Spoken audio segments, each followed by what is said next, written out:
Moi, j'ai bossé dans des bureaux qui étaient climatisés, où j'avais mes week-ends et où j'allais faire des présentations PowerPoint devant des comex de gens qui étaient censés prendre des décisions.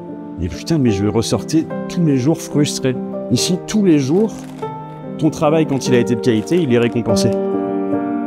Bonjour, je m'appelle Pierre-Yves et je suis gérant de la pizzeria Agapé. Nous, on va faire une pâte avec du blé ancien, une variété qui s'appelle le rouge de Bordeaux.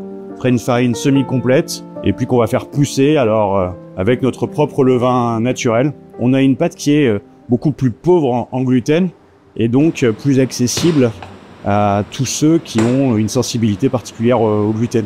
Ici, on va travailler des ingrédients qui sont exclusivement bio et puis essentiellement locaux. On essaie d'avoir des pizzas qui sont donc 100% bio, mais qui se trouvent dans la moyenne des prix pratiqués par les autres pizzerias de la ville. Comment c'est venu l'idée? Moi, j'aime beaucoup la pizza. Je pense que je suis un des plus gros mangeurs de ma génération. Et il y a quelques années, j'avais aidé mon jeune frère à ouvrir un camion à pizza. Et donc moi, au bout d'un moment, j'ai fini par me dire, mais en fait, ce truc que tu aimes tant, est-ce que tu pourrais pas les fabriquer toi-même? Et donc, j'ai suivi des formations et puis finir par ouvrir à Nantes. La pizzeria, elle ne désemplit pas.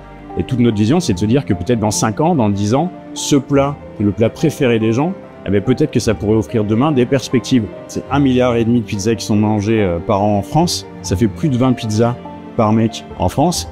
C'est des milliers de tonnes potentiellement demain de fromage, de légumes, de charcuterie, de producteurs locaux dans les différents terroirs qui peuvent trouver preneurs et transformer en plus sur un plat que les gens adorent. Si j'en crois le registre bio que je parcours de temps en temps, il y aurait 2 pizzerias en France qui sont certifiées à 95%, nous et une autre qui est à Besançon. Ce que j'apprécie ici, c'est la qualité des produits et le fait qu'il y ait une pizza végane de base. Voilà, donc excellente. Et qui change régulièrement en fonction des saisons. En fait, le fait que tous les produits soient fermiers et locaux, en fait, ça apporte un caractère à la pizza que j'ai jamais mangé ailleurs. Allez, on y va.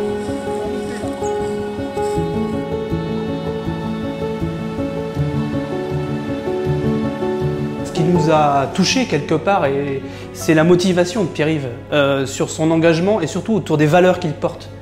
Autour de la bio, autour de la valeur de l'agriculture paysanne. Faire du commerce, pour faire du commerce, ça n'a pas d'intérêt. Nous, on travaille aussi pour valoriser notre métier et donner envie à d'autres de le faire. Et nous, on utilise ces ingrédients-là, on les met sur nos pizzas, et tout de suite, il y a un truc qui se passe dans la bouche des gens. Ils disent « Putain, les produits, ils sont incroyables ». Là, on commence à leur raconter. On leur dit « Ça vient de la ferme des 7 chemins, c'est des éleveurs de bretonne pinnoire ». Tu vois, il y a des vaches qui font bien plus de lait que la bretonne pinnoire, mais qui n'a jamais le même goût. Et ici, la magie, quelque part, c'est le fait que ça soit rare, un produit rare, exceptionnel, travaillé de manière chirurgicale par des orfèvres, pour délivrer des produits que les gens reconnaissent, quoi. Et on a la fierté de le transmettre. Moi, ça a été une quête pour trouver la voie qui m'apporterait et du sens et de la satisfaction. En fait, il ne faut pas désespérer, quoi. Chaque jour, on apprend quelque chose, chaque jour, on grandit.